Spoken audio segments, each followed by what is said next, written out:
Welcome you and all to another episode of the Global Latin Factor podcast, where we talk about Latino everything. I am your host, Crispin Valentin. Make sure you subscribe to the channel right now. You have nothing to lose and so much to gain, like this amazing story by Gabriela Deantoni. She has an amazing company, not to mention her journey and her story in general are just amazing. And now to the episode.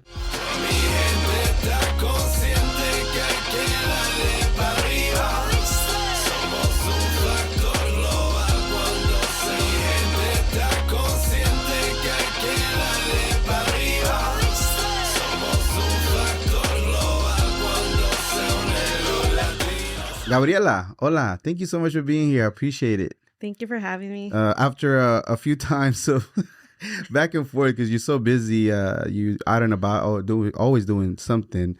We'll finally match our schedule. So thank you. I appreciate it. And also, I always tell everybody, like, there's a lot of traffic out there. Yeah. And just making the drive is highly appreciated. So gracias. But before we get started, we're going to do a segment that I like to call Preguntas al Chile. If you have not subscribed to the channel, al canal, what are you waiting for right now? We have amazing stories, empowering stories about individuals here in the community doing amazing things that you can get inspired. So make sure you subscribe to the Global Latin Factor podcast. ¿Está lista? Yes. Tacos o tortas? Which one would you prefer? Tacos or tortas? I would say tortas. Tortas. You have a favorite one to go to? Cubana, de jamón? De jamón. De jamón? De Cool. jamón, yes. Seguimos con corn tortilla or flour tortilla? Corn tortilla. Corn yes. tortillas, yeah. Gorditas or pupusas? Pupusas. Pupusas, nice. Jarritos, ¿de qué sabor? I like the tamarindo. Okay. O agua de horchata, jamaica or tamarindo? De Jamaica. Salsa verde, salsa roja. Salsa verde. Menudo or pozole? Pozole. Valentina, Tabasco, Cholula, hot sauce. ¿Cuál? Valentina, yes. Churros or flan? Churros. Of all the churros that you have in your menu, because you have different dishes, creative, you take it above and beyond like a regular churro. Which is the favorite one of you that you made and created so far? I would say it's called the Biscoff one.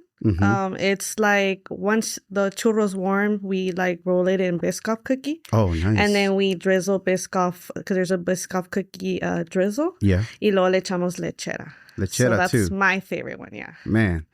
See, it's just... Okay, so how did the idea come about doing that? Because again, I know you do churros and your regular ones, but even the things, we're going to talk a little bit more in depth, but just in general, for that one, the churro, Biscoff, how did you just come up with the idea? So Biscoff is my favorite cookie. Yeah. If you don't know what it is, it's kind of like it's very like creamy, like it's not too sweet, and it's used for like a lot of stuff, not just for that. So my favorite coffee is Biscoff coffee. So I was like, okay, I want to make something, like I'm always trying to integrate like something about me. Yeah. So that's like the reason why I did. I was like, if I like it, I'm pretty sure people will like it, and it's different too. Like you don't really see those out there. You see the regular churro or like fresas con, lechera and stuff, but not the Biscoff. How was the reaction for people when they first try it? Well, a lot of people were like, what is that? Like, because it's, I crumbled up the cookie, para que se haga like real, like, get stuck on there really good when it's warm. And they're like, what is that? And I'm like, oh, it's called a Biscoff cookie. Especially in the Latinos, they don't really know what that is. So I had to kind of like explain to them. And then some I would just be like, once you try it, you know that you're, like, I know you're going to love it. And yeah, we would have people come back and they're like, okay, I want that one. I don't know what it's called, but I want that one, Isn't that the one that they give you in the airplanes también? Yes, usually, the little cookie. Yeah, that's my favorite too. I know. It's so good. So good. Yeah. When you're about to celebrate, let's say you have an event, let's say you sold out, let's say different things that you want to celebrate, would you rather prefer to dance salsa, merengue, bachata, or maybe some other genre of music? I would say bachata, because I grew up, in my teenage years, it's like real popular bachata. Okay, so about a couple years ago. Yes, I wish. When you first hear the word Latino or Latina or Latinx, what is the very first things that come to mind to you? To me, it's variety. That's the main, like, that's the one thing, because there's a lot of people think that Latinos are just Hispanics, Right. but there's so many different, categories of people that fall into Latinos, So a lot of variety, Yes. different things. Mhm. Cool. And do you prefer to be called Latina? Do you mind being called Latina, Mexican American? What do you prefer for you? Well, I consider myself Latina because Mhm. both of my parents are from Latin, countries and stuff like that. So I consider myself Latina. But I don't have like no preference, like. Cool. All right, let's talk a little bit about your upbringing and your parents. So when you say both of your parents are Latinos, are they Mexicanos or they're from different areas? So my mom is from Monterrey, so she's from Mexico, Mhm. and then my dad, which no longer is here, he passed away. He was from Brazil. I'm very sorry for your loss. Thank you. So Brazilian. Yes. Wow. And then my grandpa is Italian. Oh, wow. So I have a little bit of, like a little bit of, poquito de todo. Yeah. Poquito de todo. So have you, again, I'm very sorry for your loss. Did you was he really into his culture and about Brazilian culture? Yes, we actually, as growing up, even my mom had to learn how to like cook, a lot of the dishes. And now that, he's gone and stuff, it's kind of like good because we still kind of, like, we don't really travel to Brazil anymore, but when I was young, we used to travel a lot. So that's kind of like how we kept his culture, like still there, and then speaking Portuguese, and he had friends here that were Brazilian and stuff like that. You speak Portuguese? I speak Portuguese, You yes. do? Oh my goodness. That is so, Yes. Did a lot of people know this? Not a lot of people know this. So most of people know it, but some don't. Like your close people. Yeah, my close people know. That's pretty neat. Okay. Interesting. I love it whenever I hit the new. I looked up some stuff, but I couldn't find certain things. Yeah. But that's interesting to me. Okay, let's take it back. Do you remember your very first time ever going to Brazil? Yes, I remember. How was that experience for you? So I was about 12 years old. That was the first time I went to Brazil. Mm-hmm. It was very different, but it was very similar to like our Hispanic culture. Monterrey? Yes, because I had already gone to Monterrey since I was very young, and going to Brazil, the thing that made it feel so close to, like Mexico and stuff like that is because their language, like Portuguese, a lot of words are similar to, Espanol. Yeah. But it's just the accent and the way that they use it that makes it Portuguese. So, like, for example, I'll give you an example, like for eggs, in Espanol es huevo, allá es ovo. So it kind of, like leche and leite. So everything was so similar. But the thing that stands out over there is, like, for example, in Mexico, they're known for like tacos. Bring it closer to you. Like tacos, and things like that. Yeah. And actually in Brazil, tacos don't exist. Wow. That's something that What you is won't the main, find. most popular street food in Brazil? So it's called a coxinha. Uh-huh. We actually do have some of the ingredients that they use in that in one of our bars that we offer. That's kind of like how I was trying to still keep that like culture in there. I did do one time a coxinha bar, but it didn't go as well as I thought it would go, like as far as like popular. Yeah. Because a lot of people don't know about it. So we still have it in the menu, but it's more like for people that like they know what it is, a coxinha. They'll be like, okay, well, I want to do that bar, Yeah. And most of the time, it's obviously like Brasileños or people that are like in areas where that food is very popular. Okay, so when you were growing up between two cultures, do you ever can tell the difference as far as like normally you have both Mexicano parents or maybe Salvadorian, Mexican, but it's still kind of close. But Brazil, a little bit more different. Yes. I know you said that it's very similar, the upbringing and different things, but it's still kind of somewhat different. Yes. Did you ever catch yourself realizing that was you? Yes, because both of my parents would cook, and my mom, when she would cook Mexican, but obviously we're used to that. But when my dad cooked, it was like, wow, like it's something different, like we were like, okay, when is dad gonna cook, because we want that food, because here you can find more Mexican food, casi brasileño. Nowadays there's Texas of Brazil and all that, but it's nothing compared to, like homemade food that's actually made from a Brazilian person, Yeah, and heavy. My dad loved to cook, so that was one thing that I really loved. But yeah, it was sometimes when I would be like, okay. And then their music, I love Brazilian music. Like there's samba, there's like sortanejo, which is kind of like cumbias but in Brazilian. So we grew up every Friday every Friday night, my dad would put on like a YouTube or something, and we would listen to Brazilian and just kind of like that was like our thing, kind of thing. That's awesome. So that's where I kind of did, feel a little bit more Brazilian sometimes than Mexicano. But you are Brazilian. Well, yeah, I am. I'm half Brazilian. Like, I think it's like, and especially when I would go to Brazil, I would come back with an accent. I would be like, okay, I don't want the food from here, like nothing compared over there. And then my friends would notice it in school. They're like, why does your Spanish sound different, or like, why do you, and I'm like, well, because when we would go to Brazil, because it was such an expensive trip at that time, we would say at least a month. So we would always go in the summer because actually over there in the summer is winter. So it's backwards. Yeah. So is it the weather that cold over there or not so much? It does. It does get cold. Yeah. It usually rains more because of the rainforest, like La Amazona and all that. But it does reach pretty cold. Yeah. When you're there, as far as like the food, your favorite dish for you, what would you recommend everybody they need to try? I would say espetinhos. Those are like, here you would consider like a steak kebab. But these are mostly made with the seasonings, like brasileños. These are also a really popular like street thing. Like here you see tacos, over there is coxinhas and espetinhos. Those are the two things that you'll find everywhere. But the thing over there, it's different because they actually have hours that their restaurants are open. So they open in the morning and then they close for like 3-4 hours and then they open up in the evening.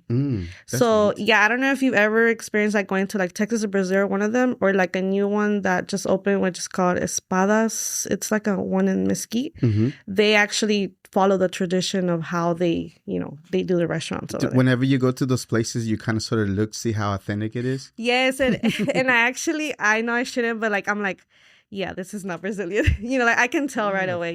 I know the flavor. Like I said, I grew up with it. And like when I would go to Brazil, like I would watch my grandpa do because there's the churrasco, so there's a certain way of doing it. That's why you can tell, the seasonings and stuff like that. Okay, what area in particular did you used to go to? So my family lives in a place called Ponta Grossa. It's Paraná. It's very deep south, of Brazil.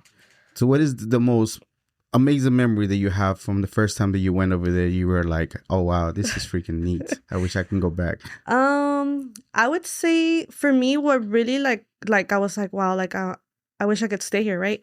I think it's the way how they treat you. The way they treat you like you're walking in the street, just randomly, and people are like, oh, you want a cup of water, or like, come, let's have lunch. Like some people would do that, and I'm like, you don't get that, you don't get that here. So that for me, I mean, I've always been a family, person. Like I love gatherings and stuff like that. So that's what caught my attention really much. And I'm like, I would tell my dad when we'd come back, I'm like, I want to go back. Like I want to, feel that way. Like I want to have our little gatherings, and things like that. Do you still want to eventually here in the near future go back to Brazil and visit? You still have family over there? I still have family. I actually recently went like 3 years ago. But yes, so the timing has to be perfect, because I said like the weather. Now that I have kids, now that I have my business, it is a little bit harder for me to take off a whole month. But yes, like I do plan on going, eventually. Did you ever went to the Carnaval, one of the biggest carnivals that they have over there in Brazil, right? I never got to experience because those happened in February, and at the time, when I was younger, I was in school, so I couldn't take off to go. Do you want to experience it? I would love to, yes. I would actually love to go and take, me and my husband, I wouldn't take my kids because my dad has told me, and I've heard and things like that it's more like an adult, kind of. Yeah, it's not for there's kids. a lot. Yeah, there's a lot of stuff. From what I've seen, it's not for kids. Yeah. So, but I would really love to, because I never got the opportunity to like go, and I've heard that it's really good. But I would have to obviously plan out for it. Yeah. It's interesting that you said that, because I noticed I came back from Colombia in February. I went for a trip and they were super amables. Like they say con gusto instead of de nada. De nada. So it sounds freaking amazing. And even though here we're in Texas, right? You get the Southern hospitality, but it's just like levels. It's so much different, higher levels of like how neat they are to you, how nice they are to you, how kind they are to you. It's just they treat you like you're just family, and you're literally just a stranger. Yeah. So and at first I was like, okay, is this normal? Because you're so used to being here. And even when I go to Mexico, like with my family and stuff, yes, they're amables, but not randomly people will be like, oh, come in, let's have breakfast or something. Okay, so take me back to those early memories in Monterrey. Like, what is the best memories that you remember of that? For me, it was always Christmas, because when we would go to Monterrey, I always just felt like se sentía la Navidad, like you could feel the spirit, people gathering up around the tree. Everything was so small, but it was so like intimate, like intimate. So you would feel the spirit of Navidad. And here, I've been here for so many years, and like it's like nothing compared to over there, And then the pozole, after Christmas and stuff like that, and like they close down the streets to have parties, dance, and stuff like that. So I think for me it was always Christmas, because my mom's family has always been like, tienen mucho dinero and stuff like that. Yeah. So us going, it was like we were literally like Santa Claus, because llegábamos con bags of like stuff, comida and all that. And just all my cousins running, trying to, search for gifts and stuff. And just that, like, and it doesn't exist anymore, So that's something that if I could go back, I would really like love to experience that again. Do you speak Portuguese often? I do speak it, but obviously now that my dad's not around, but we don't really speak it as much. If I hear it here and there, like I'll be like, oh yeah, they're speaking Portuguese, and I'll say hi or something. Or when I go to the Brazilian restaurants, I speak nothing but Portuguese, and they look at me and they're like, oh, you're Brazilian, Yes. And then my kids know a little bit, and my husband, he's fluent too, because ever since I was young, he's traveled with me to Brazil, so he kind of picked it up along the way. Oh wow, that's neat. He learned really good. I think he probably even speaks more better than me. Really? Yeah. That's awesome. Okay, let's start with your story about the business and how you got into doing the things that you do. So when you were going to school, I don't know if you went to college or if you want to focus on that, or if you had to focus on that, but did you always had like an entrepreneur spirit? So yes, I think honestly I don't know, like I think I was meant to be either like a leader or a entrepreneur, own something of my own, because even when I was young, like I started working as young as 16, like, and I was working at a bazaar, like selling, it was selling. I always did a lot of sales. I worked at T-Mobile, things like that. And then when I was around 17, about to be 18, I actually got into being a Zumba instructor. So there is where it actually kind of started, because I was like, okay, I can do this, do it on the side, still work, but save up to be able to open up a space, and do my own thing. Well, that didn't work out, pasaron like 2 years, rent was too high, I was young, and then I had my daughter, so it was kind of hard. So did you actually get a space? You got a space? I ended up getting a space, nice. yes. So you had a studio? I had a studio. I did Zumba classes. I went and got my certificates, all of that. But yeah, then I got pregnant, and then, life happened, so I stopped. And then after that, I remember that I started doing, I don't know if you're familiar with Mary Kay? Yep, absolutely. Yeah, same thing, like it was kind of like you're working to be your own boss, Which kind of, come on. Nothing against the ladies, but it's not the same thing as having your brand, your name on it and telling it to people. Yes. And then that only happened for like 2 years. Obviously things happen, and I kind of just didn't do it no more, and it kind of started going like off trend, people were no longer interested in Mary Kay or none of that stuff. Got too old. That's for the old ladies. Yes, they're like, that's for old people. And I'm like, okay. So that was another time I remember that I was trying to do something on my own. And then the last thing that I did after that was when I did have my son, after I got pregnant and stuff, I became a cardio instructor. So I was doing it at the time where I was living. In the back of my yard, like I made it to look like an actual cardio, like gym and stuff like that. Wow. And I had people sign up, and I helped them, lose weight and everything. And I did that for like 2 years.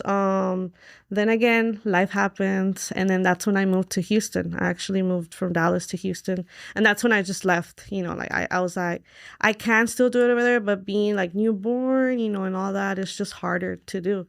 Then when you say life happens, is because you got pregnant and had a baby and you want to take a pause, or just different things that played out? Whatever you want to tell me. I don't want to get too much into your business. So actually, that's how I came into doing what I'm doing now. Because after I had my son, I stopped, doing the cardio, moved to Houston. And then that's actually when my dad passed. So at that time, my son was like 3 months, so I was not working, and I did not want to go back to work. I was like, I want to stay home with my son, and then with everything happening with my dad and stuff like that, that's when I'm like, I need something to like distract myself, kind of like help me get through all that stuff.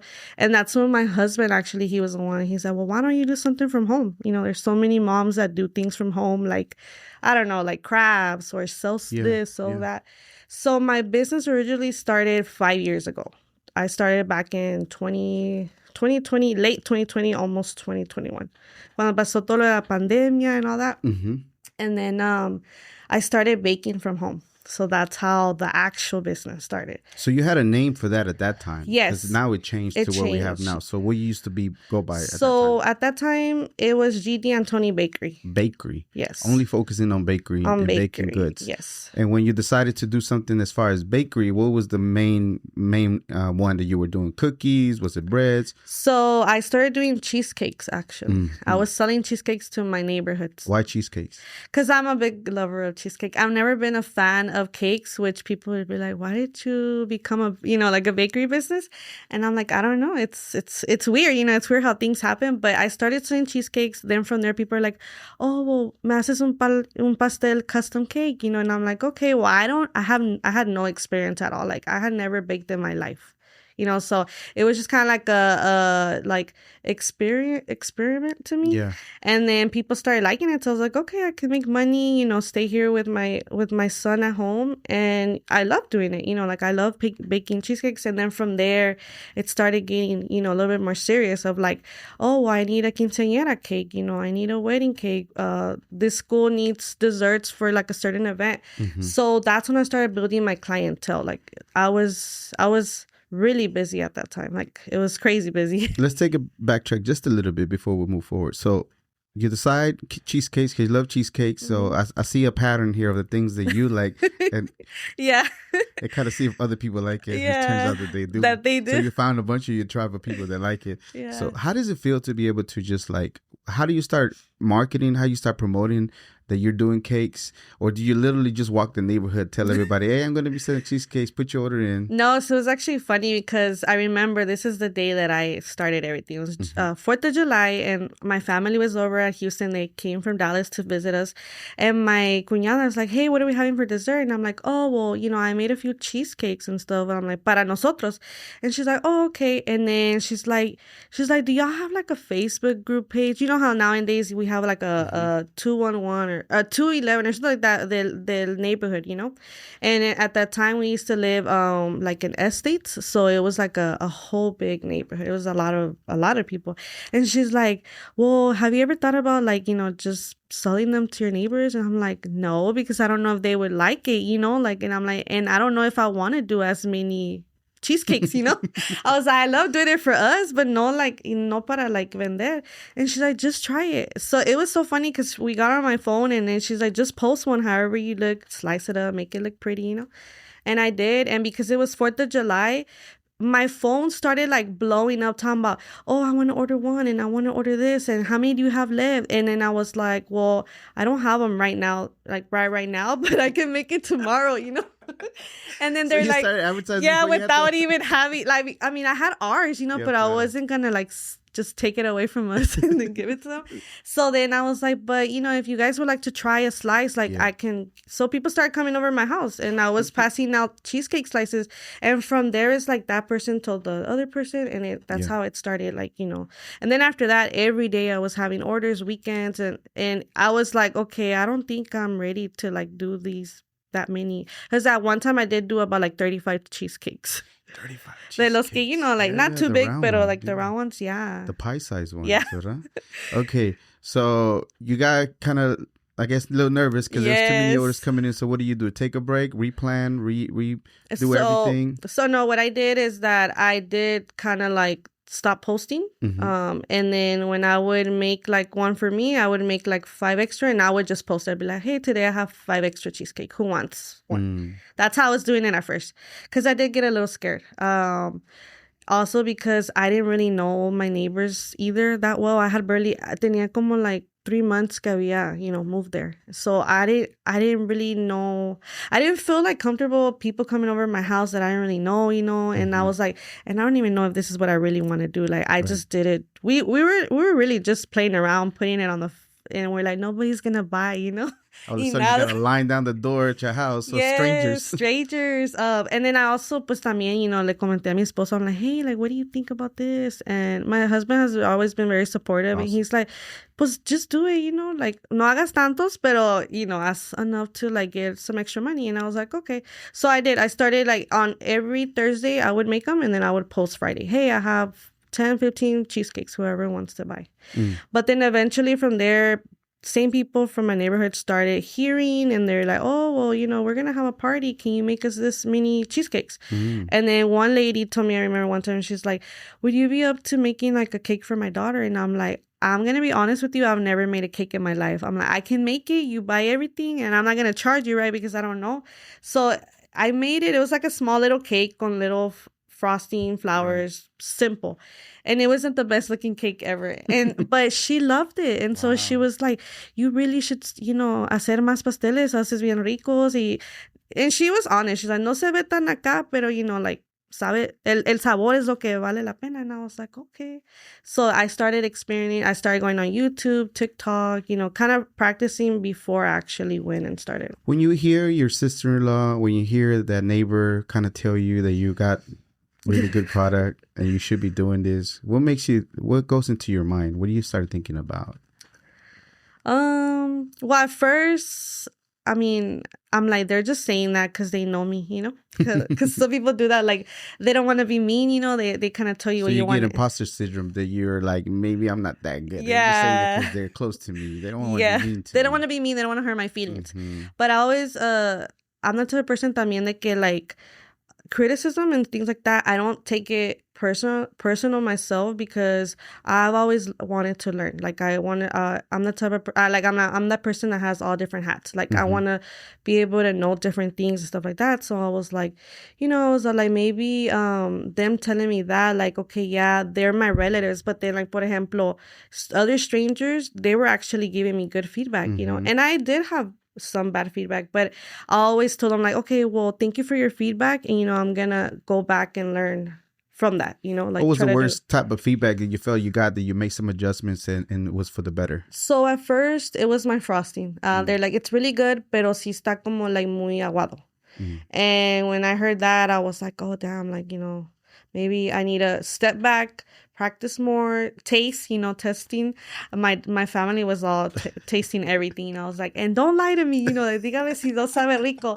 No, man. Yeah. Don't make me feel bad. I need you to be good. Yes, like, and then, obviously making a lot of batches, throwing them away, and then finally I found a good recipe, that worked for me.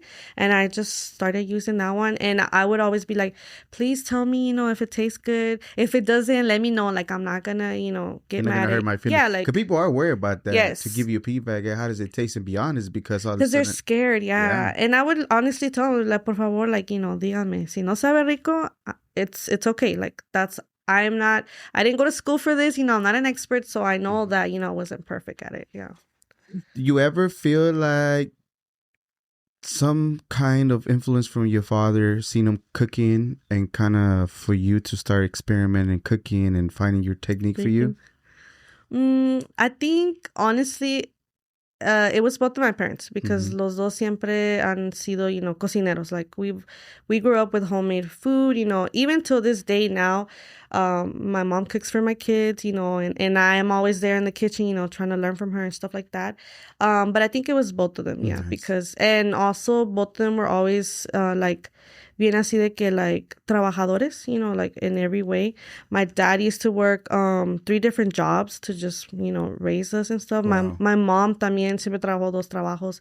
So I think a lot of it I got from that. I think that's why, too, when I turned 16, I was like I want to help, I want to bring in some type of income or something to the house. And how does that make you feel whenever you're out and about and you've seen the things that your parents went through, and then now you're doing the things that you're doing? Does it make you feel like you need to be able to do this, or do you feel like it should come easy to me because I've seen it from my parents doing 3 jobs, 2 jobs, and still coming home and bringing in some more money? Yeah, I think it's easy for me because, like I said, I was raised with it. And a great example de los dos siempre, and then they were always the type that que nunca dejes que like la vida, like always, how do you say it? I'm trying to find a way how to say it. Like, don't settle for the minimum, like siempre atrás de lo mejor. Not materialistic way, but lo mejor, o sea, que aprendes nuevas cosas, make sure you never know, like you never know what life brings to you and what talents you discover and things like that. So I think their motivation that they would always tell us, I think that's the main thing. So there was a lot of that at the house? Yeah, especially for my dad. My dad siempre is like, tienes que ser independiente, nunca ser, dependent of any, men or anything like that. Or like, siempre like have different skills too. Like, don't just settle for one thing. Because I went, like, it's kind of funny too, because I went to school for medical assistant and doing what I do now, it's like, I'm like, well, wow, it's crazy how my life changed from that to like what I do now, Nada que ver with medical field. I did work in medical field for a long time, and I always felt like como que it wasn't for me, but I did it because I obviously wanted to have some type of career, and, and that's kind of like when you're in school, they teach you like you have to go to school right after school, you have to get a career, you have to know something, something in life. As people are telling you that, does it feel in the back of your head that it is a lie? Yeah. And I've seen it, like I've seen it in my example, and I've seen it in a lot of my friends, because I have a lot of friends that went to like universities and things. I didn't go to university. I just went to, local college, pero que fueron a la universidad and stuff. And now they're just either doing their own thing or they're just doing something completely that they never, like nada que ver con lo que they're... With their studies, nothing to do with their degrees. And they're obviously in debt because they're still paying something that they're not, pursuing or anything. So you did finish the medical and went into the field as well? I did medical field from 18 years old to like about 22, 23. I worked. How was it to work there? How did it feel for you? I mean, honestly, I loved it in a way because I was able to help. I'm a very helpful person. Desde chiquita, like I always, it's like in me, to help. Even now in my business, like I'm always trying to help people and stuff like that. But I think there was a lot of like things that I saw that I felt like, no, that's not what I wanted to be part of. Like that was not me, like I didn't want to be like, say, oh yeah, I work in that, knowing so much stuff that goes on behind like the desk, that whenever you walk into a doctor's office, that I was like, yeah, I don't want to be part of this. Like, I felt uncomfortable in some type of way. But since I was helping people, that's kind of like the comfort that would give me like, okay, maybe it is for me because me gusta ayudar, and I love to help patients and things like that. But as the more I worked and the more I went to different like offices, I was like, no, there's just so much stuff que, la gente no sabe qué pasa, and like things that I'm like, do I really want to be part of this? Like, so I was like, no, I think it's time for me to move. Well, that's when I actually moved to Houston, and that's when my husband told me, he's like, well, salte and we'll figure something out. So even though it was scary to have order of coming in, many orders, and a little bit overwhelming, was it still a little bit of exciting to know that there might be a possibility for you to generate funds doing your own thing? Yes, and I think the reason why too is because, like I said, siempre tuve como like that type of like, I want to make my own money. I want to be my own boss. I want to have my own hours, things like that. Because whenever I moved to Houston, I already had my daughter. And with my daughter, her whole like infancia and stuff like that, I was always working. And I never had time to go to trips with, like field trips, school activities. Sometimes I wouldn't even see her all day just because I was stuck at an office working, a lot of hours. So I think honestly, in the back of my mind, that was always like a goal that I always had, like when I grow old and I have my kids, like I want to spend time with them, I want to be able to provide for them and not have to like ask somebody for, oh, can I take off for my kid, and this and that. So, and I feel weird to ask permission yes, as an adult to be able to go somewhere for I know, kids. just to like go to the restroom, like, why do I have to ask you to go to the restroom? Like, that's something that a human does. But yeah, it's crazy. Like, and in the medical field, it's a very like fast paced thing. Mm-hmm. So there was times when like no comía lunch. I was working like for 9 hours a day, working weekends. Mm-hmm. So I was like, yeah, it got to a point where I was like, I don't want this. Like, I don't want this for my life. Like I want something different. Okay. So when does it formalize the business for you to start doing stuff? And is the cheesecakes only, and then every so often custom orders for cakes, or how does that go for you during that time? So I did the custom cheesecakes for about 6 months. Mm-hmm. After 6 months, where my husband was working at the time, trabajan puros like men. So my husband started taking it to work, and then they're like, oh, like I want this, I want that, and then people started asking like, oh, do you do que empanadas? Do you do que like other desserts? I even once did cinnamon rolls, homemade cinnamon rolls. Like I was just trying different things, and I'm like, maybe this is what maybe this is what I was meant to be, pero como nunca lo había tried out. You know how like when you discover talents that you didn't know you mm-hmm. had, that's kind of like what was happening. And then after that, I started doing custom orders, and then I would say like about a year, ya cuando tenía un año, that's when my husband told me, he's like, what do you think? Like, do you think this is something you would like to do? Yeah, like, because he's like, ya pasó un año, you haven't gone back to work. Like, but you're making money though. Yeah, I was making money. And at the time, I wasn't making as much because I was so new to it. I didn't know how to price things. I was always scared to like, price things up. You were new to the business. I was new to the business. Because you were looking into the techniques of how to make it better, mm-hmm, right? Yeah. And then one question I had, a lot of people don't like criticism or don't like to hear, or even though it doesn't feel comfortable for them. Not only people giving criticism, for one to take it to grow. Where does that come from for you? Do you know? As far as being able to accept criticism, being able to be told that this could be better and then improve it. I don't know. I mean, I think it's just because, like I said, I'll always like try to do different things. So I'm like, well, it's like anything, like when you're learning something new, you have to practice. Obviously you're going to do it bad because you don't know. And if nobody tells you that you're doing it bad, you're just going to continue to do it bad. So para me, it's like, I'd rather take the criticism, fix what it needs to be, mm-hmm, fixed, and try to be better, and even like realize, is this really what, I'm supposed to be doing? Because sometimes there's things that sigues haciendo, and a lot of people, they don't like criticism and they keep doing it, but they know that it's not good. Like, but it's like como how is it, like their pride, they don't want to be wrong. They don't want to be told that, oh, yeah, that doesn't taste good, like stop doing that, but like I was always like, it's a little bit of a rare trait to have to be able to see. Yeah, I know. And it's kind of crazy because what I do now, I mean, all the time, I see it all the time, and even then, like I'm always striving, I guess I've always been the type that que tratar de hacer las cosas bien, so like I'm always trying to do better, not so much as like perfect, but knowing that I'm improving in some way, Yeah, it's way different than being a perfectionist. Yes. Because a perfectionist sometimes doesn't even want to put things out there. They hide themselves because of that. Yeah. Instead of like you making it better as you go, people that are like self-proclaimed perfectionists. And the thing is that they never want to put it out. And I think it's also because I am that way too. Like I am very like sometimes too blunt, and I know some people take it in a bad way, but it's like, I'd rather tell you now than see you go through it, and then you're going to be like, well, why didn't you tell me if you're my friend, And I think true friends will really tell you, that's even true. If it hurts, And para mí siempre, like, even when I was young, like, even when I was in trouble, I'd be like, okay, I got to tell my dad, because either way, he's going to find out. So I might as well tell him now.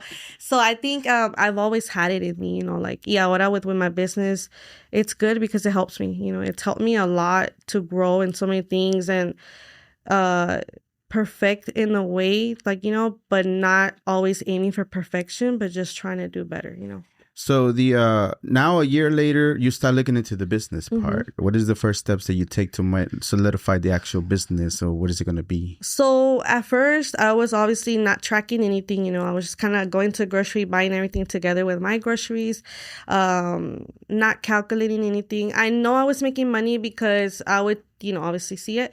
Pero then that's when my husband told me, he's like, okay, ya no vas a trabajar, you want to do this for real, like, let's do it the right way, because you have to make sure you are actually making money, y no nomás haciéndolo por hacer, And so that's when he told me, he's like, we got to find you like a system, like how to track your sales. Where does that come from him to do that? Because he seems to be very skillful as far as that. Yeah, I think it's him growing up too, he kind of had to learn it because on his own, just because with his family and stuff like that. And también he, from really young, he's always like worked and like he's always had business ideas.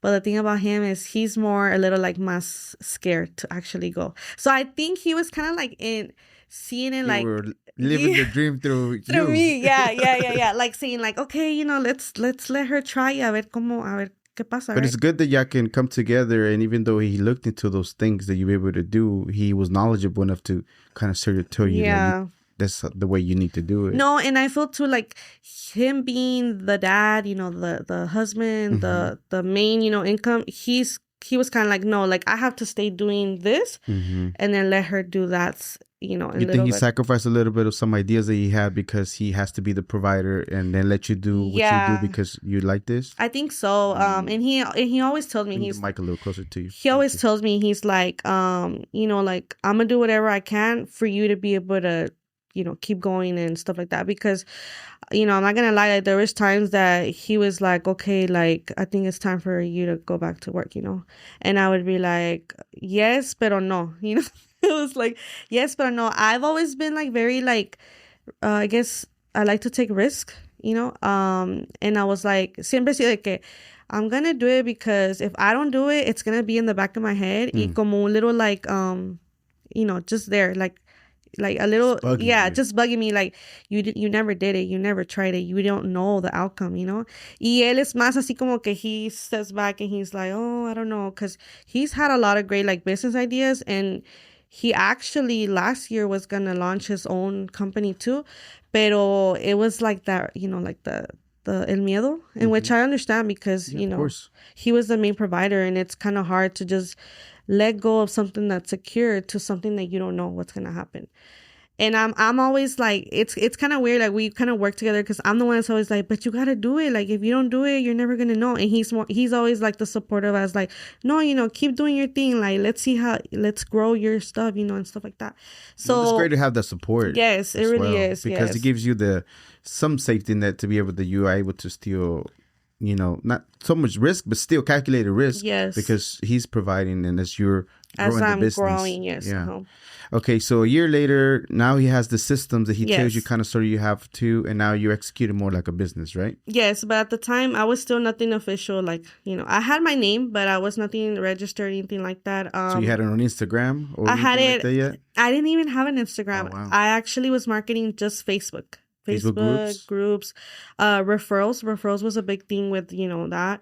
And then at his job, people were like asking all the time, and then that's when it actually got a little bit more official too, because people from his job were like corporate people. So I started going into like catering desserts. So like for their, I don't know, they have an event or they have a national no sé qué, like all the different type of.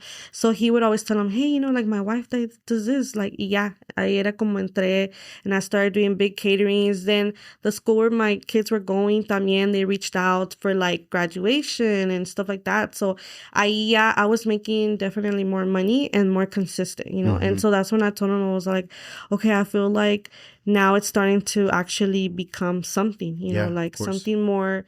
I was getting actual like clientele, Yes, I had the neighbors, Claro. pero these were people that were actually like hiring my services to do for big events. So you continue working it. When is it that you stop doing the bakery? You always do the bakery because it's incorporated in your carts and your bars that you call it, but when did all the other stuff come into place? Because you have let's talk about the business in general. So when did you change it over to what is now? So so back then it was that, right? Then when I moved back to Dallas is actually when I started the different name, you know, because I got here. And the name is now? The name is Gdeantoni Social Co. Social Co. Yes. And in your mind, whenever you establish the name, what is it that it's supposed to stand for? Like the elevator pitch per se, or people want to ask you, what kind of services do you provide? Yes. So the reason why I did social is because my services are social. Everything's social.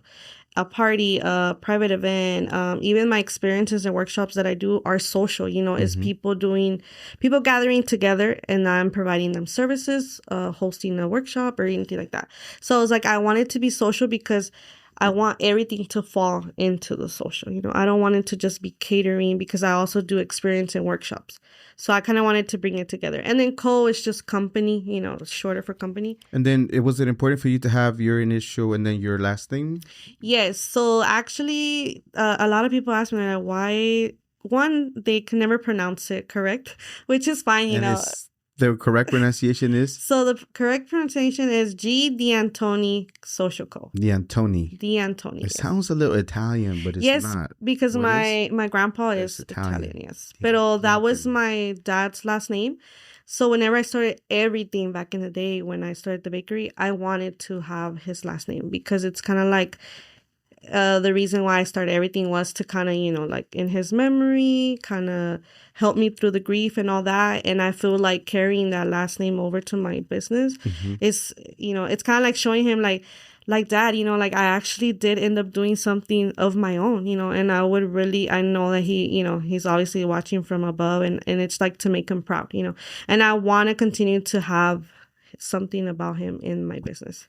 Okay. Porque por lo mismo, like, he was such a working dad, you know, and he was always like, you're so independent, like you were meant to be something more than just working for somebody.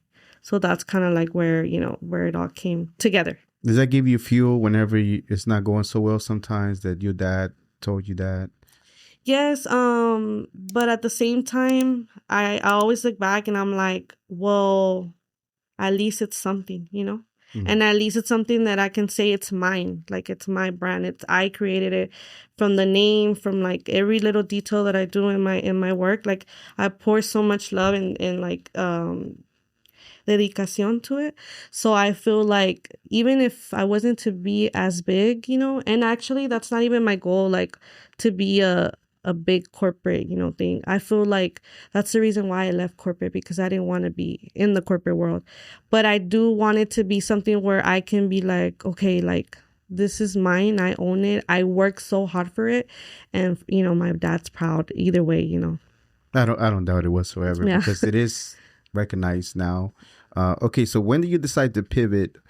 Why did you decide to pivot to making the Social Co instead of just the bakery? What did you see? What was there demand for people? Did you just kind of sort of wanted to, it was like a whole experience that it was happening. All of a sudden you decided, no, I need to make it a little bit bigger than just the bakery part. Bakery. So it actually, like I said, started when I came back to Dallas. I was actually going to stop my business when I came back to Dallas, because it was just a lot of things. Life, you know, comes itself with a lot of other things. And then also because I had left from Dallas for almost 6 years. I lived in Houston for 6 years. I built my clientele over there. And there was no way that same clientele was going to be here, because it's, you know, it's like a 3-4 hour drive.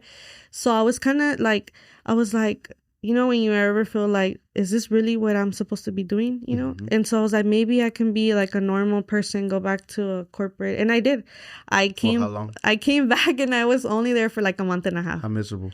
It was so bad. Like, I just, and every day I was like outside my car with the, you know, like the steering wheel. And I'm like, oh, like, I don't want to go to work. Like, this is not. Como la canción, I don't want to go to work. That kind of thing, you know, or like, no quiero trabajar, you know, that type of thing. And I would literally sit there like 30 minutes. I'm like, okay, you know, I have to prepare myself to go in there, sit down, and just be another person, you know. And I think the thing that made me be like, no, this is not for me, is because I was working and I was new, and there was people that had been there for years.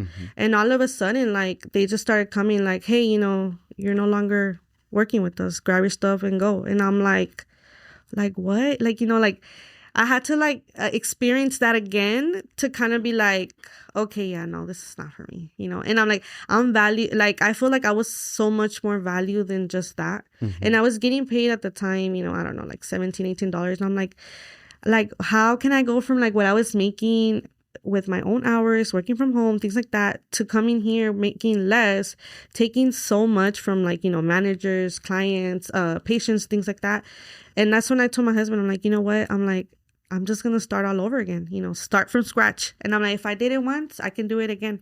And then he's like, are you sure? And I'm like, yes, I am so sure. I'm like, I don't want to do this no more. I'm like, I'm missing out so much on my kids. And I think it's like once you experience being your own, like boss and like you own your own stuff, there's no going back. Like I always tell even now, I always tell some of my friends that are barely starting, I'm like, the worst thing that can happen is you can go back to working from a 9 to 5. I think that's the worst thing that can happen. Everything else, it's like, it's so worth, doing it. Nice. So, yeah. I mean, it's true though, because again, once you experience it and having to go to even be put in like uncertainty that you might even have a job or not seeing other people let go, and you're like, oh shit. Yes. And this is my livelihood. This is how I pay my bills. So, take it upon your own hands too, which is amazing, by the way. It's amazing that you do it. So you decide to go and do the social co? So then before I left my job, I was already doing it on the weekends only. And that's when the bakery stops and the carts come in, like my social carts and interact. What do you call it? Because you said bars, you said, what is it exactly? So when I think of a mobile bar. But no, I know. Yeah. So I call them interactive social bars. Nice. Because everything about some people call it catering, but I feel like it's different than catering, because I don't and I don't just go and set up and leave it for you to, serve yourself, or I don't have like a long table, just serving it. No, like we actually create an experience for each guest, and we try to make it as unique and fun at the same time. So that's why I don't call it catering. I feel like it's something different, like you said, an experience. So at that time, I was still doing cakes on the weekends, and then the idea came. What if I can still, because I was still kind of getting tired of doing cakes, because I'm not going to lie, like that, making custom cakes can be very stressful, like mucho stress, late nights, working a lot. And honestly, here in Dallas, I feel like there was a lot more competition than in Houston. In Houston, I was used to my neighborhood. Here in Dallas, it's like I got to compete with all these other cake, people. And so that's when I'm like, okay, I don't want to leave the cakes, because I still love doing cakes, but I don't want to be stuck doing custom cakes anymore. So that's when I started brainstorming, and then that's when I came up with a cake bar, which is one of our menus. That's how. Remember the moment when it clicked for you? Yes, I was in my house, and I was just like thinking, I'm like, I was actually doing frosting for a cake, and I'm like me sentía agotada, and I was like, man, like, do I really want to keep doing this? But I was like, I still love it, but how can I still do it without putting in so much work? I believe a lot in like working smarter, not harder. So I was like, okay, what if I do like a cake bar? Ahí ya no tendría que ser custom cakes. They're mini little cakes, no frosting, nothing, because the guests, they create their own little like kind of mini cake. And then that's when, at the time, I met the person that actually was my first client. At the time, I met her through my husband, and we went to lunch, and she was telling me about an event that she was having. And I'm like, hey, like, do you think I could create something for your guests? Obviously, I'm not going to charge you. I just kind of want to see if it's something that will really... You wanted to test the market. Yes. I'm like, if it's something that will really work. And she was like, yeah, sure, fine. Pues gratis, everything. And I was like, okay. And at the time, I didn't have a bar or anything. What I did is I just set it up at a table. Like really nice, everything. And people were like, okay, what is this? Like, like they were so surprised, and they're like, pero ¿cómo funciona? Like, what do you do first? And then I was explaining to them, and it was like, and the kids, those were like, they loved it. And then my friend's like, Gabby, like, this is actually something really different. You don't see it. Everybody always gets a custom cake. Everybody cuts it, or agarran cupcakes. But aquí you have different toppings. You have different drizzles. You have frostings. You can create whatever you want. Basically, you have different flavors of cakes, not just one, como en una fiesta, usually just one flavor. And she's like, I really think you should go forward, go forward. And I was like, okay. So I went home and I started designing my, what I kind of already had an idea because I had seen on TikTok, things like that. People were already doing like elote bars, marucha bars, but nobody was doing a cake bar. So that's when it actually started, the whole thing. And then that's when I was like, okay, I can finally, I still bake my cakes. Pero ya no es like so detailed and so stressful and so staying up late nights. It's very much easier. Yeah, I really feel like people haven't, the kids, the adults even adults, it's crazy make how their own thing instead, and it's you like get different flavor. You see them and they're like parecen niños, like, oh, yo quiero esto, yo quiero, ¿y cuánto le puedo? I'm like, no, puedes coger de todo lo que quiera, and so I feel like that is when I was like, okay, I'm not gonna be a bakery no more, now I'm gonna be the carts. The carts. So how many options do you have? Because I've seen a little bit. I've seen the waffles. I've seen the cakes. I've seen a few other things that you have. I've seen the charcuterie type style. I've seen all kinds of different stuff. Yeah. So what other options do you have? So right now, I want to say we have about 13 or 14 options. Some of the very popular ones ahorita son a chilaquile bar. That's my favorite Mexican breakfast, so I incorporated it. I was like, I know people, who doesn't like chilaquiles, And I'm like, and then to have it as where like it's like on the go, hot, fresh, and like bringing it into your event, like for a late snack, for brunch, So we have that. We even have a pozole bar. We have churros, paleta bar. And that's because people are like, but how do you do so much? And how did you come up with so much? And I'm like, well, because I kind of thought of it as a business strategy. I was like, if I only offer one thing, there's so many other people that they can hire. But if I offer different things, we can basically take the whole, like the whole party, they're gonna have different carts, And a mucha gente le gusta así de que just one person does everything for them. I have a lot of clients that they're like, oh, well, it's because you offer this and that. Let me hire you for 3 different services. Yeah. Okay. So whenever they find you, where do they find you at? Do you have a website? Do they have Instagram or? Yes. So most of my clients started from Facebook. I created first a Facebook page and then just Facebook groups where they're looking for vendors, things like that. And now we have Instagram. Instagram is one of our main, that we use now. Facebook is kind of going away for us, but we still use it. And then right now we're actually about to launch our website. Yes. Our website. Yes. Nice. Congratulations. Thank you. It's a big deal to be able to have something like that for you that is functional, that can see all the things that you can make as far as the bars and the options that you have for them, right? Yeah, and then we are on Google now too. Nice. So we were able to get on there and, you get a lot of reviews. Yes. You get often reviews. I've seen the video where you don't have to hear from us, you hear from the reviews. Other people that are doing reviews. Yeah, and then I'm always striving, for a 5-star. Obviously, things happen, things like that. But like I said, I love doing it and I feel like because I have so much passion for it and every detail for me counts. I know for some people it doesn't. And my mom, she's always like, ay, pero ¿quién va a poner la atención? I'm like, I am, that's my presentation. That's my brand. The first, como siempre digo, you never know who's going to be at a party. You never know who's going to be at a private event. You don't know who's watching you, what if there's somebody like a big company, los invitan a una wedding or something, or a grand opening or something, and they see your presentation, and I think that I've got that so many feedback that my presentation is what kind of sets me apart, les gusta la presentación que les doy, and I'm like, yes, it's because I put so much into it. Where do you pick that up from? Where do you pick that to be able to want to have pride, to be able to look a certain way? And you have to have it that way because it speaks highly more of you, and other people see it, that they give you feedback. Before we started recording, I hit you play and I said, I really love the way it looks. Yeah. The feeling of it, very professional. It looks appealing. Looks great. Even I seen you at the Kava Bar, and I seen the same thing. Yeah. That it just looks great. Yeah, and I honestly think I've just always been like that in my own life, siempre, like I said, try to do my best and everything. But I feel también porque it's like I always believe that so much is like the first impression is everything, you know?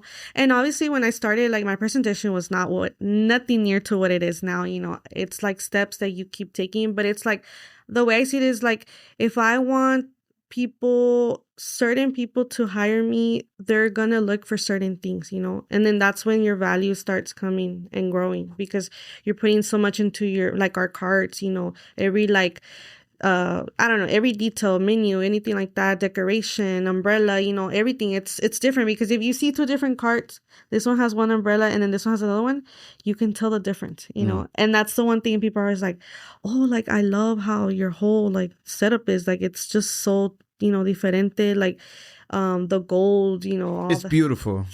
It really is. And oh my gosh, like we've had so many different designs to our bars, but I'm always looking like different, you know, like how can my bar stand out from the other bars, you know?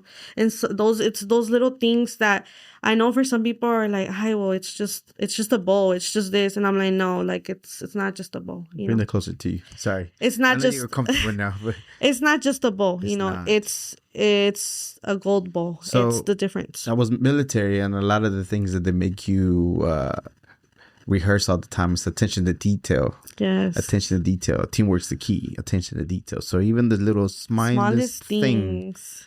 And I think it's because yo soy así. Like I'm always, and my mom told me, she's like, you're so picky, you're so this. And I'm like, it's because like, I don't know. Like I feel like si no lo hago así, it's not like me. It's not gonna represent me, you know. And I just feel like and I always said this, I don't care if you're a CEO, I don't care if you're my friend, I don't care if you're this, the presentation is gonna always be the same, you know. Like I'm not gonna halfway something because you're my friend, or because your event's not as, you know, important as this event. Like always treat every event like if it's, like I said, a first impression to anybody. Yeah, porque a veces se pasa a los amigos. Yeah. Mediocre job. Like, what do you mean, bro? I know, yeah. Pay you all this money, you can do your thing. Or like, I honestly have seen it so much where like people get paid for the event y ya llega el día del evento y pues dicen, pues ya me pagó, you know, let's just do whatever. No, because you don't, like I said, you don't know who's going to be at that event. You know, you don't know how people are going to look at your stuff, how you're going to represent your brand, how you're going to stand out from others. And it says a lot about you if you are that type of person. Yeah. Like, we'll see. We just, you know. Yeah. And you can tell. Yeah. You can see it. Okay. When the most, because you have a selection of different things. The chilaquiles, first of all, we got to normalize chilaquiles at nighttime. I know. Let's normalize that. Yeah. But second, where do all those ideas flow to you specifically? When you're baking, when you're maybe walking, when you're sitting around, is there a particular time that they come to you? I'm like, chilaquile bar. Do you have marucha bars también, right? Yes, I have maruchan bar. Honestly, I just think that, like I said, I am always looking at like, por ejemplo, you know, I have friends that do the same thing that I do, but nomás hacen one service, you know, and I'm like, but it's because people, yes, they're looking for that, but most people want a variety. They want things to choose from, you know. Mm-hmm. That's how people are. Like, the more variety you have, the more you attract, you know, and obviously the more business you get and stuff like that.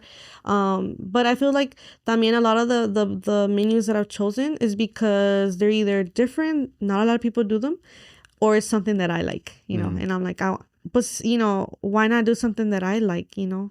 Like it's my brand. Basically, I'm like, I don't want to sound like, you know, but basically it's my brand. I can do whatever I want with it. Like, I can create whatever I want. So why not include things that I like to kind of, you know, represent myself, you know? Because a lot of people have asked me like, why chilaquiles? And I'm like, it's my favorite dish. It's my favorite breakfast dish. Who doesn't like chilaquiles? Yeah, you know, and I'm like elotes, that's my favorite snack, you know? Like, I've always grown up in Monterrey, like my mom's from Monterrey, so they're known for the elotes, you know, elotes asados, elotes this. So it's like most of my menus are because of me, and then others because of demand, you know, people what's trending, maruchan bar, you know, things like that. Yeah. Okay. So whenever people, how do you keep it to where it's too confusing, there's way too many options, and people can kind of sort of narrow down to what they want? So is it like the consultation when they call you, maybe they saw something, hey, did you know I know you saw our marucha bar, but and I know you want it, but we have this bar, and also I'm like, oh, I didn't know that. So yes, that does sometimes get hard because especially the website's gonna help a lot. The website, and that's the reason why I decided, because I've had people tell me like, why don't you have a website? One, I didn't know what I wanted my website to be. I didn't just want to create it and not be happy with it. And two was because I was trying to finalize like all my options. I wanted to be like, okay, now this is what I have. I'm not going to change anything. Maybe one menu I'll change, but I'm going to keep all the favorites, all the favorite ones that people have. And it does become hard. What I mostly do is whenever they send over their information, I just tell them, are you looking for a savory or are you looking for a sweet? And some people will be like, I'm looking for both. That's when I send them my whole menu. Or if they're like, oh, well, I saw that you do this, but do you do other things? And then that's when I send them. But if they come to me straight just for like, I want an elote bar, then I'll give them a quote, whatever. Yeah, most of the time my Instagram sends them a message, and then right after that oh yeah, I know. Yeah. I'll be talking to your Instagram sometimes by myself. Yeah. And then get a reply. Yeah, so I send that, and then right after that I send them my full menu, just to give them options. Or it also can be that I did an event for them, and then they contact me again for another event, and that's when I tell them, hey, by the way, I do have all these other options too. And they're like, oh wow, like I didn't know you offered all of that. Well, again, your website is going to alleviate a lot of those options. You narrowed it down. You got even a la carte stuff that you can do it if you wanted. You just specifically other additional things in addition to the bars that you have. But as far as like, you don't ever try to proactively kind of sort of tell them, yeah, definitely know that you're looking for this, but just FYI, I have all these other options too, because you feel like you kind of sort of try to upsell and that's not who you are. No, it's just that because we do offer a lot, I don't want to, and it's like their first interaction. So I don't want to overwhelm. Yes. Once we get into like details, things like that, I tell them, I was like, hey, especially if it's like a wedding where they're able to have other options. Sometimes when they're working with budgets, things like that, then I don't try to upscale so much because I know that they're working with the budget. And then también depende like the event. Some events like grand openings, I know that they'll tell me straight up like, I want something different. And I'm like, okay, well, we actually have all these other options. Maybe we can do a 2-in-1 bar, because we do that option too. Like we give them the option to do 2 different menus and 1 bar only. So yeah, and that's very popular actually. You do such a great job with because whether you want it or not, everyone's trying to sell. It's just fine, right? You got services you want to sell them to, but there's a point where you become a little bit too pushy. But not you. Yours is so easily to be able to like, this is what we have, this is what you want, okay. But next time we have a bunch of other stuff that you would love to if you wanna. Yeah, and people get excited when they're like, when I tell them the 2-in-1, because they're like, okay, I'm getting 2-in-1, but in reality, it's just 2 options, and because también they think about their guests, well, maybe they will like other options, like it's become actually very popular, like the 2-in-1 option. And that's another thing that makes us stand out, because from experience, I've seen and stuff like that, a lot of people don't want to do the 2-in-1 because sometimes it can be a little bit more hard. You have to have a certain setup to do both bars, y que quepa todo.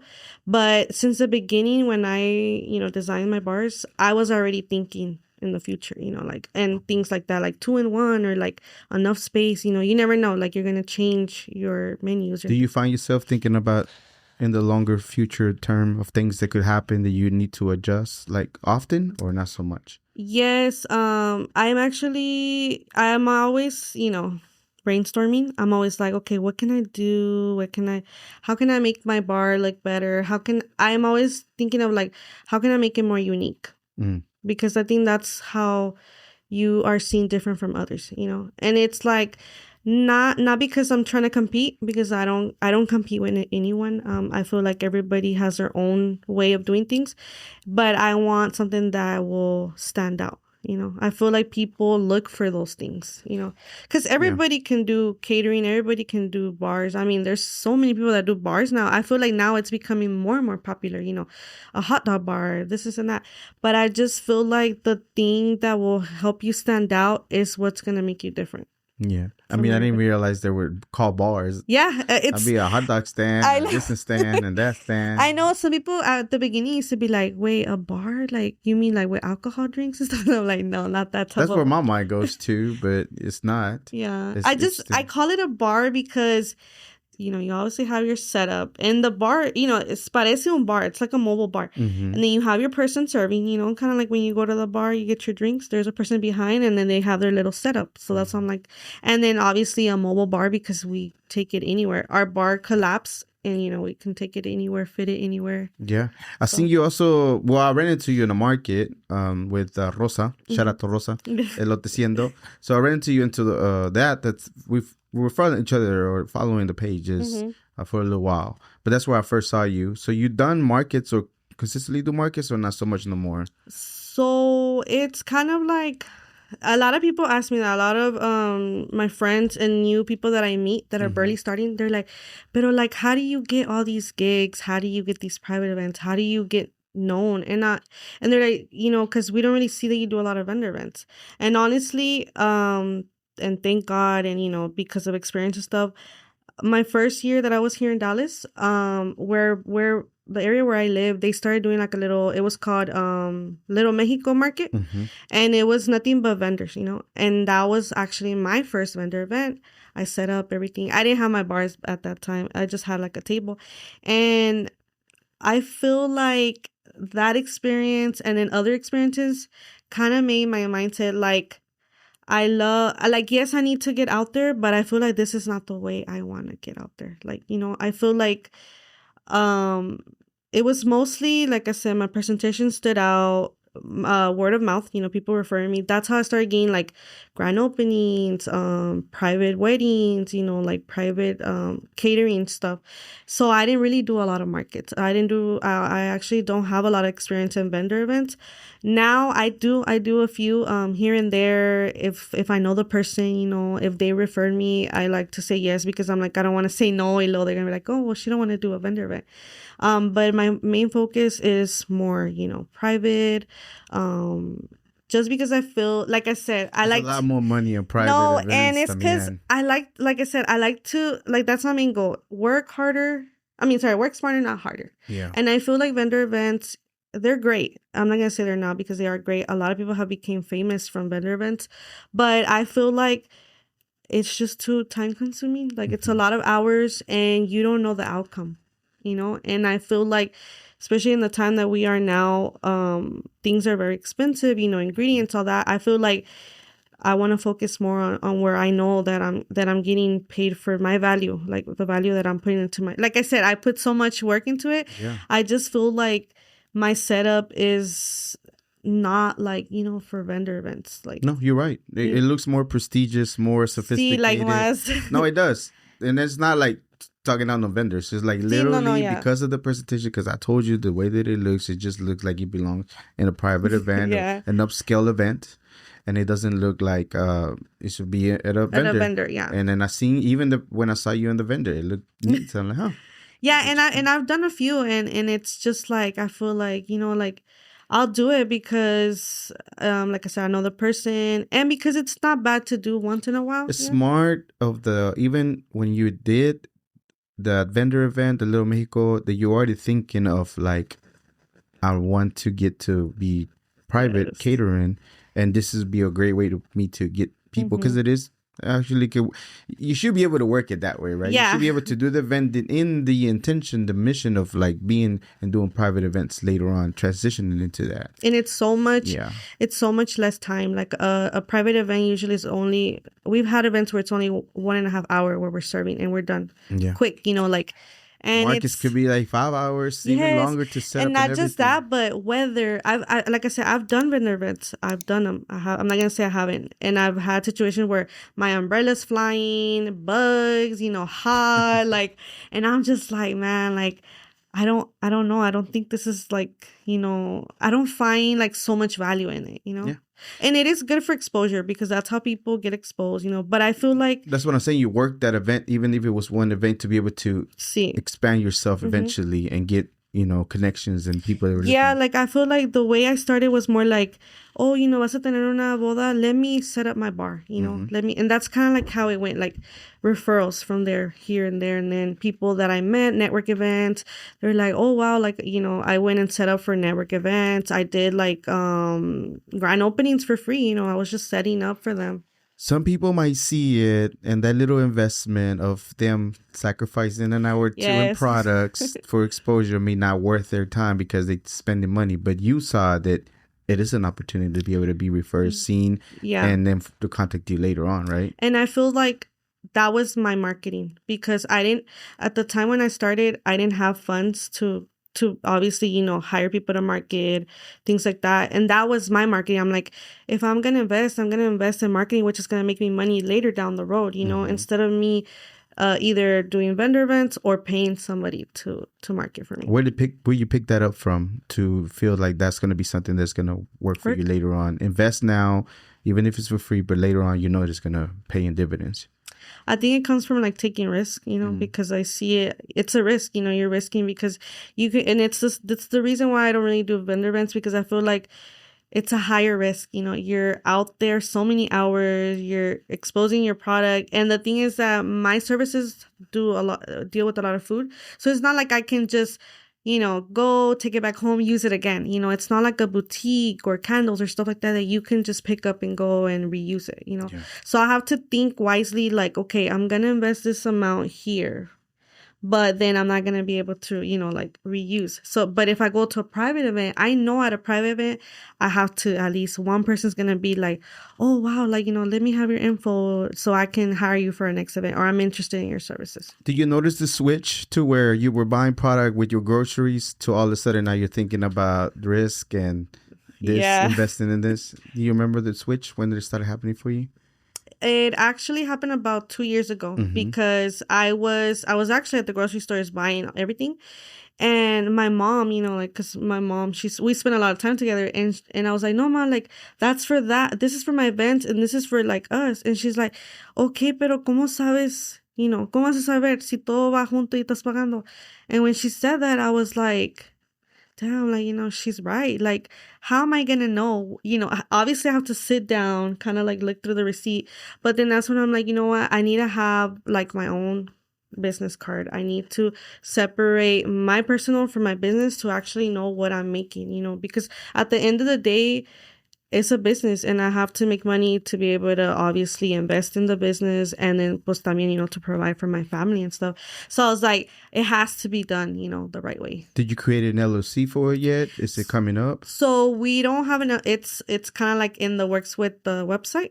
But we are registered as DBA? Yes, DBA, and we use Square as our, system for everything, invoice, contracts, things like that. And then that's another thing too. I started you learn through events, and I started learning that, like, I have to have contracts, I have to have invoices, I have to have kind of like to track, and then also to keep our business, safe from certain things.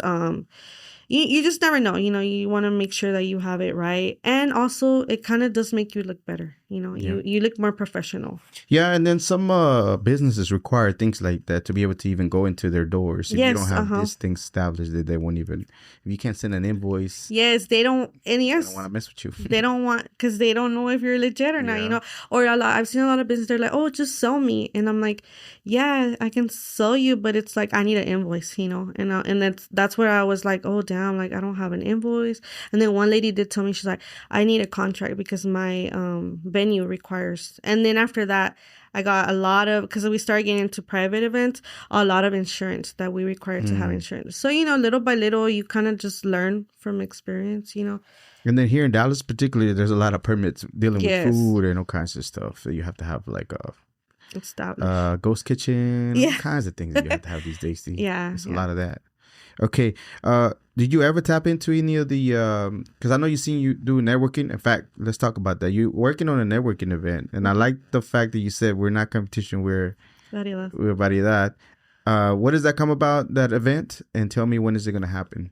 So that event is basically we're trying to bring in, I actually do network events every year. It's like an annual thing. We just choose randomly a day, and then we bring in a lot of either small businesses, people that are barely starting, or people that have businesses but kind of need, like a guidance, or like sometimes just motivation, sometimes just getting together with other like-minded people, that kind of like spark something like, man, like I think I want to do that too, and that's kind of like what happened to me. That's why I try to keep doing it. And so the reason why we call it, I think the reason why this is so special to me is because I've experienced so many things the past few years of like other vendors, like not liking us because we do the same thing, or like feeling like that we're taking away their business, things like that. And I see it in so many businesses, and a lot of businesses that I know that they think that way. So I'm like, one day, I was eating with Julio, Julio? Julio the Fudio. Yeah. He's been a guest here before. Yes, Julio the Fudio. And we were talking, we were trying to like brainstorm, and he's like, what? He's like, you're right. Like, we're not competition. No más somos variedad. Like, we're just different, And that's when that whole name came. Like, no somos competencia, somos variedad, And that's, so that one's going to happen May the 3rd. It's on a Sunday. And we're going to have, we want to do like an experience with all the businesses to kind of work together, because that's the main focus, working together, learning from the other business, things that you might, you never know. Like, you can always learn from other businesses, we sometimes think like, oh no, like there's nothing I can learn from that person, but in reality there is. You just don't connect. And then that's what the network event is for, to connect, to do things together. And then we're gonna have speakers as well, just real people, real testimonials, saying like how it was to start from the bottom, what are the things that they learn and stuff like that. If you are already thinking that you have all the answers, you're falling behind, because you could be open-minded to learn more and move quicker than instead of thinking to yourself that you have all the answers. Don't get me wrong. That vision, that business was given to you for a reason, but open up to the opportunity to be able to have people that have been doing it longer to move you quicker. That's the reason why books work, because you read what other people did wrong and right, and then you just and you learn, duplicate it, make it quicker, learn from their mistakes, and move even faster. But, it's a price sometimes. But, hope you don't, people that are listening feel like they have all the answers, which probably is going to go above their head. But still, just be a little bit humble to be able to open up to listen to other businesses or other business owners that be doing it and learn, because you will learn something eventually. I don't know if you ever gone into some of your chambers, wherever you're at, local chambers, Hispanic chambers, or just general chambers. Highly recommend it. I have free resources for you. So if you've never been or ever visited or having a networking event, I would love to invite you one of these days to check out some of I'm part of the Four-Way Hispanic Chamber. I'm an ambassador for them, but I see the work that they do. They have resources to help you out when you're trying to scale your business, to help you how to set up a business plan, and all those sort of fancy terms that people use. They're there. Okay. Also, even some of the research, and they're all for free. Again, once you pay your membership, they're all there.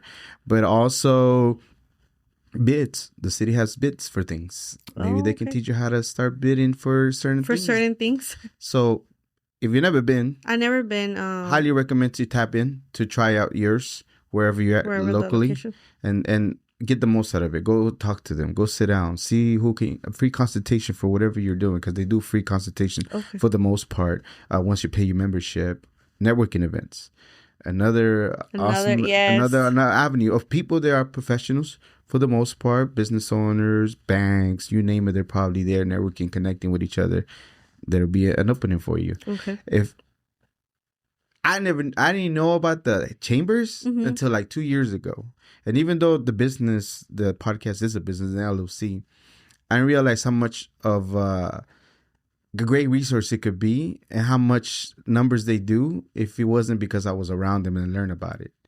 And I just know that a lot of entrepreneurs benefit for just visiting from them, because again, it's free resources. Sometimes I don't even know that. I mean, you don't know that they're there. Yeah. So as much as your networking event, I hope it goes fantastic. Just know that there's other ones that do it all the time, consistently and monthly basis, that you'll be able to connect build relationship with. I recommend the Fort Worth one more than any of them. Reason being is because here in Dallas, we're very transactional. Like, what can you do for me? What can I do for you? Yeah, we got variedad, but what can you do for me? What can I do for you? Type of situation. But like, over there, it's more kind of like that. Allá un poquito más de relación, relationship building, and things like that you can kind of get it. And they have like by 900 members. Okay. You know, so I'm doing my ambassador part job. They do. And their networking event sold out today. They were at Top Golf in Fort Worth. They did about probably 300 members in the morning time. So I just know the power behind them. Yeah. And I know a lot of entrepreneurs that tapped in to start it. Maybe where you're at, maybe initially, just in the beginning stages. And now they're flourishing. And they have brick and mortar now. Now they're moving on to this. They're moving on to that. So fantastic resource, by the way. So if you never tap, you know, just a recommendation, because I know you're already doing fantastic. Your ideas, it seems like you belong there because of all the amazing ideas you have and how you execute is so good that I'm like, man, if she only knew about it, they have those resources, slash some of her time with the things that she wants to do bigger. Okay. For sure. Okay, we're running short on time. Thank you so much for being here. I appreciate it. You were nervous. You're still a little nervous. I can see moving the core. But in general, you got to relax for a second, so I appreciate it. Before I let you go, one more time, the event that you have going on and all your social media, where can people reach out to you? So our Instagram is Gdeantoni Social Co. And then obviously, you know, Google, you can find us on Google. Our website's still not up, but it will be shortly, yes. So it's very at the end. Is that Julio working on that? Or yes. Nice. Julio, yes. Once again, the event, where's it going to be at? Where can people register, or where can they find out where to go, the address, location, everything for the event you have going on? Yes, so it's May the 3rd. It's a Sunday. It's going to be at 5 p.m. And the location is going to actually be at one of our small businesses. They own a tax office. It's called Tax Liberty. Nice. It's in Oak Cliff. In Oak Cliff. And then the information, everything else can be found on our page. We have a link under our bio where you can get all that and the tickets. And then you also, before I let you go, you actually create events like your people could go decorate cakes. They can do workshops and things like that. How did that come about for you? What did you want to incorporate that? So that came from the bakery stuff too. Our first workshop was actually how to decorate your cake, and it's become very popular. Was that the one at the Cabo Bar? Yes, nice. That was one of the. Anytime you want to come back. Yeah. Come back. Yeah. It's actually one of our most popular ones, and it's just basically I go and host them. We do them public. We do private ones. And then we also do like team building for corporates. Like, you know, we don't always do cake decorating. We also do edible arrangements, how to build your own charcuterie, paint and sip. So there's different options, and like sizing too. So it doesn't have to be a big group. We do require 4 or more people at least to be able to go out and host somewhere. Okay, great. Fantastic. Now, when you were on your way over here, even though you were nervous, y toda la cosa, was there like, man, I wish he asked me about this. I wish we touch up on this. Anything comes to mind? No, I think the main thing was how did it all started and the meaning behind the name, the brand. And I think we went over that. So I'm good. I'm glad we did. I told you we were good. Yeah. I told you we were good. Yeah. Saludos. Any shout outs? Anybody that, impacted you through your journey? Anybody that taught you something? Anybody that you work often? Familia and everything? Saludos. Well, yes. First of all, saludos to my family because they have been a really great support, especially my husband. And then to some of my business friends that actually, one of my friends, Samantha, she owns Sweet and Nights. She's actually the one that kind of always is there pushing me, to go. Rosa, I work really closely with her now. So she's actually the one that introduced me to you and all your services and stuff like that. And then another person would be Julio, because he's really, there's a lot of, he knows so much stuff, that I didn't know. And I'm learning from him as we're, doing projects together and stuff like that. So a big shout out to him as well. Yes. Yeah, you are hiring, by the way. Yes, you are hiring. So serious inquiries can reach out to you. What are you looking for specifically? So we're looking for staff, event, basically what we do, but we need other people to do that as well. How does it feel to know that you're hiring? I was kind of like not sure about posting because I'm like, oh my gosh, like. I was kind of like, do I really do need this? Do I don't? But one thing my friend always told me, she's like, if you don't let go and trust people with your, like, you're never gonna really go too far, because it's always gonna be just me, and like the whole point of my business is for me to kind of eventually step back and have people, working the business. Do you know that's one of the hardest things for Latinos to do? Yes. To be able to delegate. To trust and let somebody. To be able to delegate and things like nobody can get into your mind as far as the things that you created. Let's say you hire somebody and they run with an idea. Mm-hmm. You trained them, you gave them everything that they do, and eventually you didn't want the corporate people to stick, Yes. Grow and go and do your thing beyond. But as far as tapping into your mind of all the amazing ideas that you created, that can never be replicated, and the passion that you do behind it, and the little small executions that you do that nobody can even if they wanted to. So being around a lot of entrepreneurs, one of the main things that comes up is being able to delegate. Because we're so prideful to be able to know that we can do it all. Yes. But when do you have time to go to network and connect with other people as the business is still running itself? Because she has the right idea to be able to step back and then just be the supervisor, the leader that you eventually want to be. And then too, because I have so many other ideas projects that I'm working behind scene that, I need someone to be able to kind of step into my, my main role and let me focus a little bit more on that, because that's the only way that we're going to be able to get, like I said, be better. You can't clone yourself. It can't be in a million times, but you can train other people to do things, compensate them for what they do, and then be able to go even higher. Mm-hmm. It's a struggle for a lot of entrepreneurs, but know that that's not the only way for you to get bigger, and trust that they're going to do the work. They might do it 70% because nobody's going to have the passion you have. But enough of those people running the thing so you can grow. I mean, smarter, not harder, right? Yeah. Alrighty. What is an important lesson that you learned doing your business that you would tell your younger self that will help somebody else out? What would that be? I would say just my main thing is never. If I could go back and tell, my younger self, like, just do it, and keep going and never give up. Even if life, like I said, a lot of times I was already doing my own thing, but life came, and it's like, I feel like even when life comes, like, you still have to keep going. Like, and I always look back and I'm like, all that work that I put, like, I just can't let it go, like, just because of life, life is still gonna continue. Like, life is still gonna keep happening. But it keeps pulling you back, right? To doing what you're doing. So So I guess, I mean, like, at the end of the day, I guess I was, meant to be, something, create my own brand. Alrighty. Normally throughout my day, sometime during my week, month, say something along these lines that I heard a while back. I'm not immortal. I am mortal, and I will die one day. Not to terrorize me, scare me, anything like that. But it's a reality in life, right? We're not here forever. But that helps me hurry up and do things. With that, I wish you a very long, prosperous life. After everything's said and done, what do you want people to think and feel about your life? I think the main thing is, like, I want them to remember me as somebody that, like, siempre hice lo que, like, whatever I set my mind to, like, I worked for it, I, nunca fui like de que, you know how some people are like, oh, it's because I wish I could do this, I could that.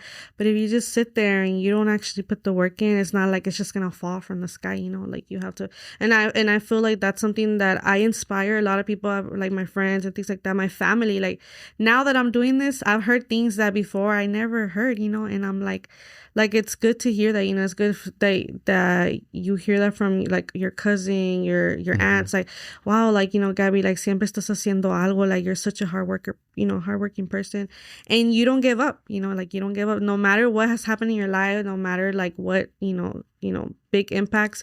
Like, I just always, I'm like, I have to keep going, like you said, like, we don't have all life, and if we just sit there and wait for things to happen, no van a pasar. Yeah, knowledge, that saying about knowledge is power is just so wrong, because you can know everything in the world sitting down right here. But if you don't take no action of it, what does it matter if you know everything, read every book? Yeah. You didn't do nothing to do anything about creating anything, to pursue. It's kind of like, my career. Like, if you don't actually put it to work, it's just another piece of paper. Pretty much. Yeah. Absolutely. Do you think what you're doing currently as far as entrepreneur and, your company is a calling for you? I think now with everything that has happened, and so many things that I've, like experienced in the business, I think so. Yeah. I think this is something, it's like I always say, cuando I pray and stuff, I'm like, God, just, please don't let me go back to a 9 to 5 job, just es lo único, like, it's one of the main things que le pido, like, just keep that spark in me that wants to continue, like, and like I always say, that's the worst thing that can happen. I can go back to being a regular employee, pero yeah, I have like a lot of projects and a lot of things that looking for my business to grow and stuff like that in many ways. Not just, like I said, I don't want to be a big corporate, just to kind of give me the freedom of like being able to be with my family and things like that. Yeah. With the drive that you have, is no doubt that you will. When I first met you, again, I didn't know too much about you. It's great that I get to run around with different people and they introduce me, or I see things with you. I know the timing just happened to be the right timing for us to be sitting here. Yeah. Even though we were scheduled. I don't so many times. Don't get me wrong, I don't get frustrated at times. Sometimes I do. I'm like, darn it. I wish you would have said, well, I wish you would have been already. But sometimes I know that just the timing has to be what it is now. Yeah. Your website's coming up. It'll be a great video so you can plug into your website if people get to know more about you. Tell Julio I say hi. Yeah. But just in general, those things, again, just the look, the way that you set everything up, the precision, the small little details that you do about your business that I see, then I can see being a higher scale private events. I can see it. I can see why sometimes maybe vending event is not such a thing for you because of the work that you do, the intention behind it, and all the little details that a lot of people sometimes, and the pride behind it. And again, I'm nobody to say this, but like you said earlier, I don't doubt that your father's very happy and more than smiling because of the name itself and what you have behind it, that it reflects pretty much on some of the way that he lived his life, and that's the way he looks now. So, and without a shadow of doubt, Gabriela, you are a global Latin factor. Thank you so much for being here. Thank you for having me. Absolutely. This was another episode of the Global Latin Factor podcast. Remember to subscribe right now. You do not want to miss this amazing stories of these amazing individuals doing amazing things in the community, of pursuing their dreams. Not only that, but learning and growing and inspiring, literally inspiring the comunidad. So make sure you subscribe to the channel, the Global Latin Factor. And remember, we are just like you. We are people. We have the spice and flavor in this melted pot that it is the world. Till next time. Bye.